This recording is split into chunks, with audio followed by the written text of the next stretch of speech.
Meron akong gustong i-share sa inyo na quote. Sabi doon, life does not get better by chance. Pero, life gets better by change. So ano bang ibig sabihin nitong simple quote? But yet, very impactful niya ito sa buhay natin. Most of us kasi sinasabi natin, buti pa si ano, buti pa si ano, buti pa si ano. Puro ganyan tayo. Pero hindi natin nakita paano ba sila nagsimula.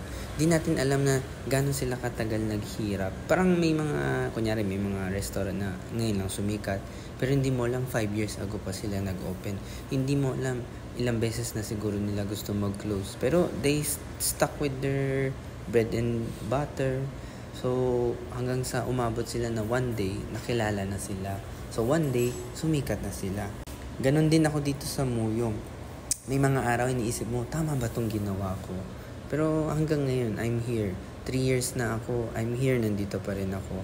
Marami na ako nakilala, most of them strangers na hindi ko naman kilala before. Pero ngayon, nagsusupport sila.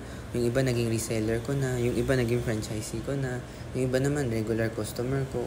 Yung iba naman pag may birthday o ma-event, alam na nila na nandito si Muyo para dun sila mag-order ng kanilang celebration.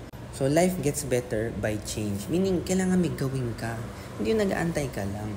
Kahit na bigyan ka pa ng pera ngayon, eventually mauubos din yan. Kasi hindi mo alam anong gagawin dyan eh.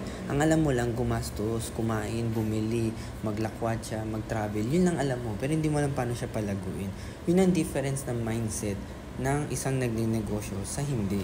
Yung isa gumastos ang gusto, yung isa gusto mag-ipon.